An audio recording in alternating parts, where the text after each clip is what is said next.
Key training camp battles will go down, and I'll tell you right now the way too early matchups you need to watch out for here today on Locked On Jaguars.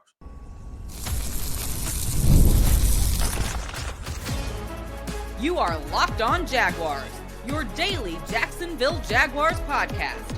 Part of the Locked On Podcast Network, your team every day.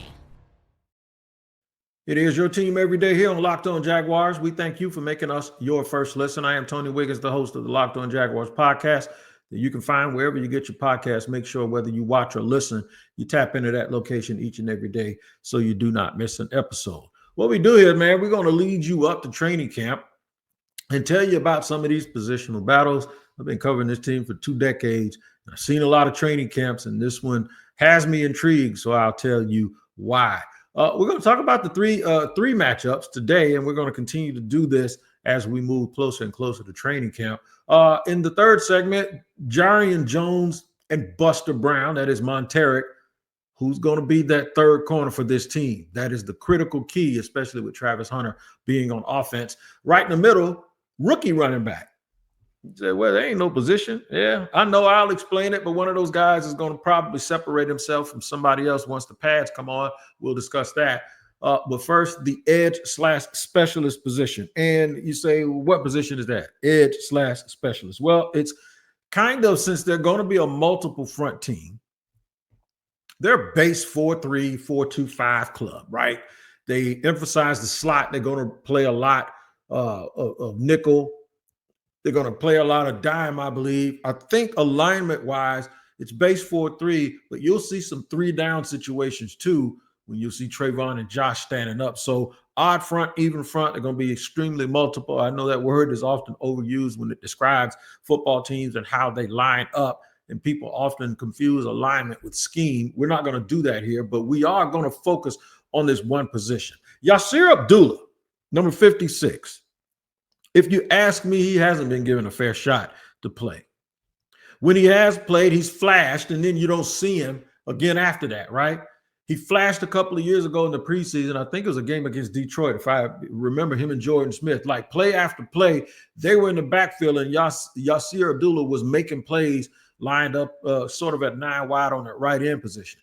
I've also seen him standing up, okay? So in the last 2 years, they've had 2 different defensive coordinators in the prior 2 seasons. Last year, Ryan Nielsen, more of a base 4-3. The year prior to that, or the 2 years prior to that, it was Mike Caldwell. They're a 3-4 team. Sometimes they base it up. They run 4-3 a nickel and 3-4. It used to confuse me, but the way they were aligned. So that would mean Yasir was a pass rusher / Sam linebacker. Under Anthony Campanile, who I did have a chance to talk to, by the way, good Italian dude, man. Loves talking Italian food and movies, and loves boxing too. I gotta put that out there. He's a big tank fan. My boy Javante Davis, who I'm a big fan of as well. But he spoke to me in a way when he was talking about boxing, and that's what you like your defensive coordinator to be like, right? He wants to be a boxing fan. He likes the knockout guy. When I talked to him and I talked to Tim Likubu, who's the linebackers coach, Tim actually told me, I asked him, I said, hey, man, he had experience as a head coach or has experience as a coordinator. I said, when you have experience as a coordinator, what is it about you at the linebackers coach, knowing that that's where Campanile, that's his wheelhouse? He said, what is it about that position that makes it more and more important for you? And one thing he said to me was, because I've been there. I know what it's like to be a head coach or a defensive coordinator and have someone, not a head coach, a defensive coordinator, and have someone else coaching the position that I'm used to. And you're going to get a lot of oversight. And you're going to get a lot of look. And so the reason why I brought that up is because when I pay attention to where Camp played or where Camp coached before, and Camp is short for Campanile. Green Bay, prior to that, with Vic Fangio down in Miami, they used to have these hybrid players. They have players that have these positions where they're just good football players, right? Even with the Rams, and Camp hasn't been out there, they have a lot of those guys. Some people will consider them tweeners. What I like to think is a system should never, ever ignore good football players, right? I think Yasir Abdullah is a good football player. I just don't think that with a traits GM like Trent Baalke, that they knew exactly what to do with it. And this is something that I hope is being alleviated by this new staff, not only the coaching staff, but the personnel department and how they jive is you're not just going to draft a dude and come in here and say, okay, what you got, and then never use him and then never put him in position and then make him circumstantially be affected by what you do schematically. All of these things have to line up. That's how you waste draft picks, right? So to give you an idea of why I'm doing this, I saw Yasir Abdullah, who I was very, very intrigued of how they were going to use him, and Jalen McLeod working together by themselves. That means that, to me, they're in direct competition with each other. Similar skill set. Abdullah's bigger. I think Abdullah's 6'1", somewhere between 245 and 250. McLeod is like 6'1", about 235. Similar things. Good football player, good special teams player, pass rusher, can do a little bit of everything. I do believe Abdullah has a little bit of an advantage, and that's because I think he can actually play off the ball on the outside and cover in the flat. Not sure about McLeod. Didn't do a super deep dive into his tape, but what I did was take the pros and weaknesses from people that I trust, and it sounds like he's really just an undersized edge rusher, right? Even when you listen to James Gladstone talk about Yasir McLeod at the Senior Bowl, he said, look, they had him at the Senior Bowl. He was doing what they asked him to do, but it wasn't really his superpower. His superpower is rushing the passer. That tells me that there have been conversations with coaches and the other scouts about, look, don't draft a guy and not let him come in here and play to his superpower. I think they have recognized that Yasir Abdullah, his superpower at Louisville was rushing that passer and being a little bit of a complete player also on the outside. Trust me, I saw it firsthand when he played against Florida State. He actually had a better last season than Yaya Diaby, who is a real big part of what Tampa's doing right now, right?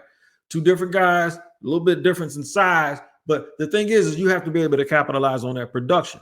McLeod is pretty much the same way.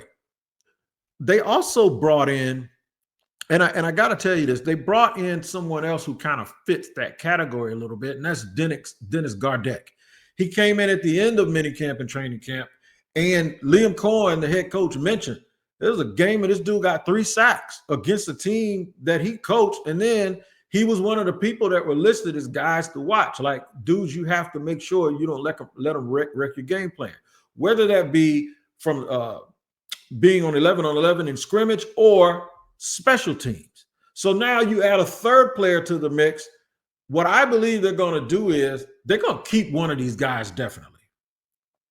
If I had to bet, I say it would be Yasir Abdullah, because one thing I tell you is they're going to give him a fair shot to be nothing more than himself, right? They're going to give him a fair chance to come out here and show them what they could do. And because they got McLeod and then they go and get Gardeck, that tells me that they have room for someone with their particular skill set, whether it be as a third down pass rusher, whether it be depth, whether it just be pure competition, whether it be the fact that they can do multiple things and they may let go someone who can only do one thing.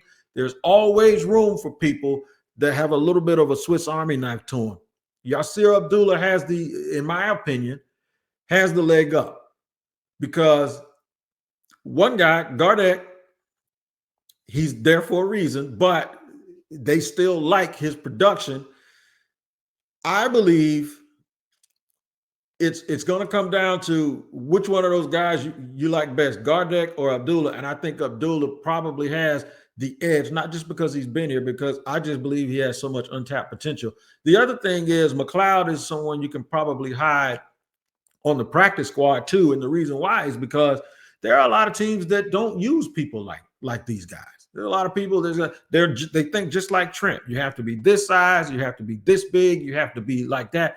I believe that it's one of those linebackers, whether it be Chad Muma or Devin Lloyd. I don't think it's going to be Devin Lloyd, maybe. I believe if Yasir Abdullah shows enough in this preseason, what you're going to end up seeing is Maybe they'll throw a little something to him in the form of a short-term extension for a couple of more years. Keep that character, keep that competition, keep that hard work on the field. He can go out and get him 3.5, 4 sacks this year, and then some big-time special teams plays and a tackle behind a loss, a tackle for a loss behind the line of scrimmage. And then all of a sudden, all of the prospects change when it comes to Yasir Abdullah. I'm going to talk about the rookie running back situation. There's 2 of them vying for some playing time. We'll get to that in just a second here on Locked On Jaguars. Hey, guys, I know you probably heard of Viagra and Cialis, and maybe you've even tried them. But if you're looking for something beyond the usual pill, Ruiet Ready is what you need to be looking for. Ruiet Ready is a next-gen prescription treatment designed to amplify arousal in the brain and boost blood flow. Unlike the usual pills that can take hours, Ruiet's 3-in-1 formula resolves under your tongue and kicks in fast, on average in 15 minutes. Effects can last up to 36 hours, so you can stay confident and in control when the moment is right. Now, sometimes other options don't work, and Ruiet may be the answer. It has been for over 150,000 men already, and they have made the switch. Head to Ruiet.com/LockedOnNFL and use the code LockedOnNFL to get 15% off today. That's Ruiet.com/LockedOnNFL and use promo code LockedOnNFL for 15% off, rather.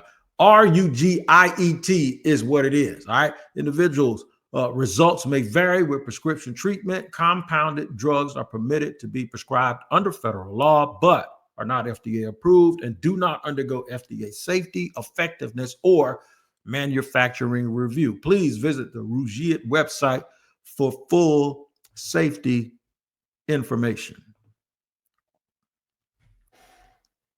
All right, rolling along here on Locked On Jaguars, where it is your team every day. We thank you for making us your first listen, and we are speaking and talking about the matchups that may happen or should happen with some of the maybe some non-starters here, but they're very, very important to the team nonetheless. The Jaguars went into the draft with some people thinking that they were going to be very interested in Ashton Jeanty.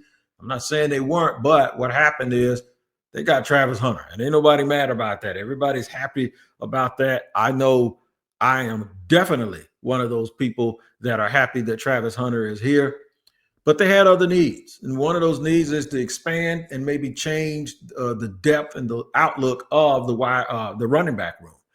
Of course, Travis Etienne is there. He's playing on his 5th-year option. The Jaguars have said they're not going to, the thoughts of, well, what they said was rumors that he's going to be traded are false. Nobody's looking to shop anybody. Doesn't mean it won't happen later on because of, things that may occur, but that doesn't mean they're lying. That just means at the time, there's no imminent trade that's being discussed with Travis Etienne. They also have Tank Bigsby, who looked really, really good in camp, but Tank always does, man. Tank got better. And he probably just needed that room to improve and get better. I'd like to see these running backs be able to play without being hit first. That without being hit first, that to me is a pretty big deal. You got to make sure these guys are not hit prior to them being able to get rolling and try to get downhill and get to where they're supposed to do before they make their cuts. They drafted 2 rookie backs. Both have skill sets that we need to discuss. All right. So the Jaguars took 2 rookie running backs, Bayshaw Tootin and Quint Allen.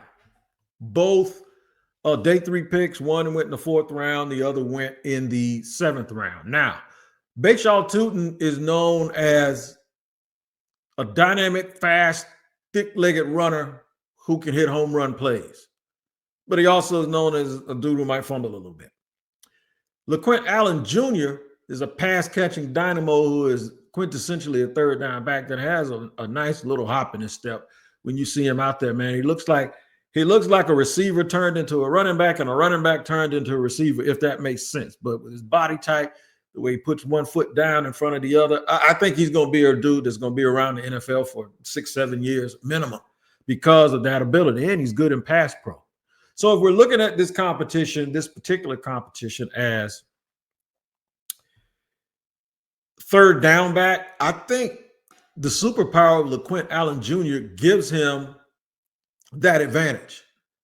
If we're looking at it as who has the best chance to being the every down back in the future for the Jaguars, I think Bayshaw Tootin would get that as long as he holds on to the football, because there's nothing that gets you off the field or keeps you from getting on the field more than turning the ball over. You just can't lay the ball down. That is something that coaches will not stand for, and he did it in minicamp a couple of times. Well, in rookie OTAs, and it's just like, no, dog, you can't do that. But that is a position that's critical for multiple reasons. They run at least Liam Cohen's offense in Tampa. Sometimes they run two halfbacks. You don't see that a lot, and we haven't seen that a lot in Jacksonville anyway, where they have two halfbacks or tailbacks on the field at the same time. So who blocks better? I would say Quint Allen probably does when you consider people talk about him in pass pro, although pass pro and run blocking are not quite the same.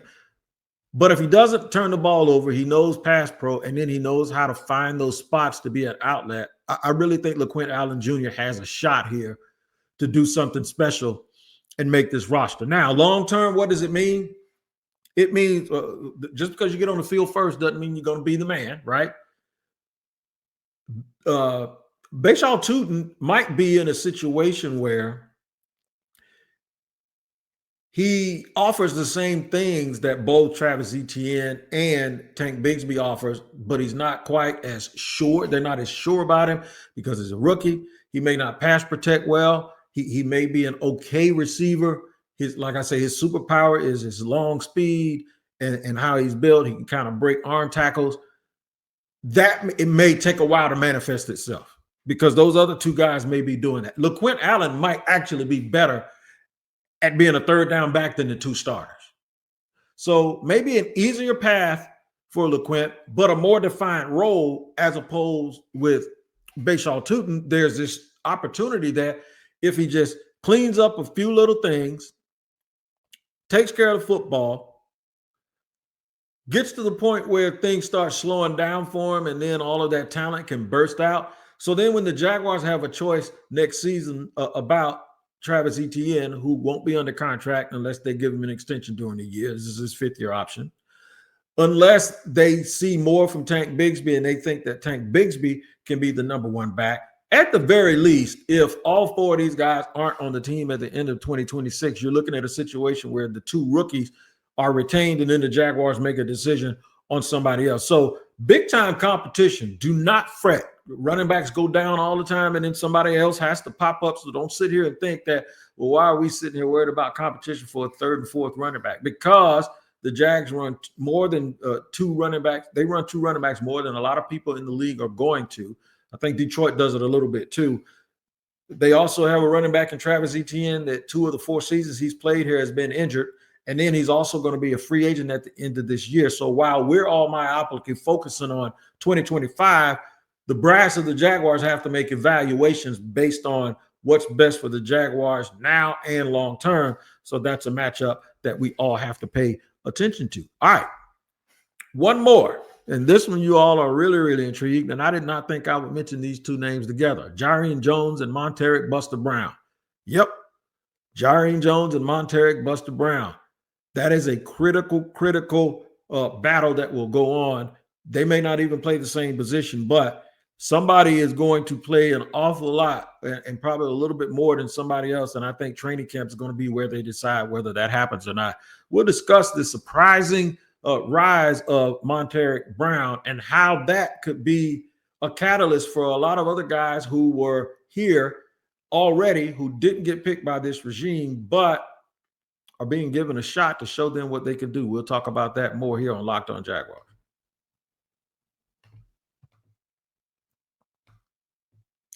All right, today's show is sponsored and brought to you by Monarch Money. Man, ever wish your money felt easier? Managing it has to feel easier, right? With Monarch Money, it can. Whether you're growing your savings or planning a big purchase, Monarch Money puts you in the driver's seat. It's like having your own personal CFO giving you full visibility and control over your finances. Monarch Money is more than just a budgeting app. It's a complete financial command center. You can track all your accounts, investments, and spending in one place. So in addition to managing your money, you're also building wealth. The thing that surprised me most, and when I noticed it, is how much money I was actually wasting by not having Monarch Money. One thing about me, I don't like wasting my hard-earned money, and you shouldn't either. So take control of your finances with Monarch Money and use the code LOCKEDONNFL at monarchmoney.com for 50% off your first year. That's monarchmoney.com, code LOCKEDONNFL for half off your first year.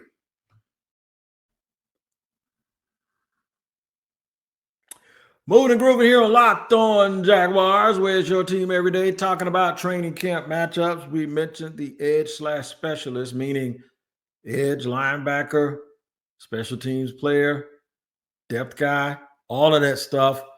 We talked about Yasir Abdullah along with a couple of other new additions, but we focused mainly on Abdullah and his shot to be able to win over the brass of the Jaguars. We talked about two rookie running backs that were taken that they got a shot to have a prominent role. Trust me. If you look at where Kyron Williams and guys like that came from with the Rams and Puka Nacua, they value those mid-round draft picks and those third-day picks, second and third-day picks, and they're going to give them a chance to have an opportunity. And they also value guys who are already here. Jerrian Jones, Buster Brown, Monteric Brown. Even though they go out and they add Jordan Lewis, who's a very, very good player, they have Tyson Campbell under contract. He's in the first year of his extension. I believe this is his first year of his extension. They also drafted Travis Hunter, who's going to be corner and wide receiver. But because he's going to be doing both, who's going to be the corner on the field if he's taking a break or getting rest, right? Some people think it's Jerrian Jones, who played in the slot but wants to go outside. The team says, that's where we like you anyway. And he said, good, it all lined up. He's playing outside. Maybe that allows Jordan Lewis to play inside. There's this thought that maybe Jordan Lewis will start out outside, and if Travis Hunter comes in, he'll go inside. And there was all of this talk, and then all of a sudden we get to minicamp, and Monteric Brown starts showing up and showing out and looking good in these drills. And then you hear it again from one of your coworkers that they really like him. And then the coach says it. It's like, yeah, man, he looks great. And then you find out from people that really know the inside of this, and this goes back to the same thing I was talking about drafting people and putting them into situations that work best for them and not the ones you want them to be. This goes back to being the best version of yourself, right? Everybody I've talked to says, this fits him. This fits him away. This is what he should have been running. The system fits his skill set. I had a 13-year NFL corner, former Jaguar, stand on the sideline and go, who is number 30? He's watching his technique. He's watching his movements. He's watching how his approach is in drills. Now, mind you, we're not in pads, but still it doesn't matter. I said, this is Monteric Buster Brown. He's been here. I said, the way they're playing man off now, and that suits him better as opposed to what they were doing before. You got to line up what these guys do best, man. Take their superpower and put them in a position to do it. And if it doesn't match what you do, you need to change what you do instead of trying to change those players. Wade Phillips said that a long time ago. If your system doesn't allow good football players to be the best version of themselves, then you got a bad system. And I agree with that 100%. I don't know who to blame it on, whether it's the coach or the GM, but it could be a combination of all of that stuff. But this is going to be an intriguing matchup to see who gets on the field first. And this is what competition does for a football team. This is how you do it. Pressure burst pipes. You got to put the guys out there and let them go for it. And I know I'm sitting here talking about potentially the fourth corner on this team. Don't discount the fourth corner. Look at Baltimore and all of those DBs they got. They had enough DBs, and they went and got another one in Jair Alexander as a free agent. Man, I'm telling you, you can't name all of your good football players and stop short of 4 at a certain position group like that, where you keep 10 people or 9 people in the secondary and all of a sudden think you're going to start to contend. It just doesn't happen. I was watching the game a few years ago when the 49ers started losing linebackers and guys were falling off and getting hurt. I think Greenlaw got hurt. As soon as they brought another dude in, Andy Reid started exploiting him. He said, okay, we're going to run this. You can just saw the stuff they was running at this dude, man. And it's like, yeah, you got to be ready to go. You have to have numbers. You have to have competition. You got to have dudes, man, that thrive on that competition and are willing to do whatever it is they can to get on the field. So the matchup of the combination of Jerrian Jones and Buster Brown, we call him Buster's name's Monteric, I think is very, very, very intriguing, extremely intriguing. And it's probably the reason why, other than Jordan Lewis, you didn't see the team go out. I think the team thought that people thought that they were going to go and you were going to see them knocking on all these doors of more notable names at corner. They're like, no, we got Travis Hunter. We like Tyson Campbell, who, by the way, he looks great. He looks like he's in great physical shape. He's added some weight. It looks like he's moving. And I think he's another one that this system fits a whole bunch, right? But then you got those two guys. You got DeAndre Prince. You got a few other kids that think they're going to make it. I talked to the pops, the dad of another rookie, Jabbar Muhammad. Jabbar Muhammad is a big-time player coming out of high school and in college. You know why Jabbar Muhammad, they talk about length, doesn't have the longest arms in the world. He runs about 5'9", about $190. So he's kind of stout built for a small guy. Don't be surprised. Don't be surprised if he pushes guys like DeAndre Prince and Christian Braswell for that fourth or that fifth cornerback position. And I mentioned fourth or fifth is because with Travis Hunter, Jerrian Jones, Jordan Lewis, Monteric Brown, I mean, that's a tremendous group right there, right? And they usually play three of them at one time. So don't be surprised if, though you have a combination of Jerrian Jones, Travis Hunter, Tyson Campbell, Monteric Brown, and then Jabbar Muhammad is your fifth guy, because I think Jabbar can play the slot and I think he can play outside. We're going to have more matchups. We're going to continue to talk about this throughout the preseason up into training camp, giving you an idea of some of the competition. We'll do the offensive line and maybe the depth at wide receiver and safety. Yeah, we'll do both of those tomorrow. Make sure you tap in to Locked On NFL Scouting. Just by chance, Kyle Krabs and Joe Marino will talk about the Jaguars, and they'll give you an in-depth preview of the entire roster where you can't get it anywhere else. Make sure you listen to that podcast and watch that podcast wherever you get your podcast. And stay here with me on Locked On Jaguars, because we'll be back with another episode where we go over the depth chart for the Jaguars and talk about competition as we head into training camp. We'll see you next time here on Locked On Jaguars.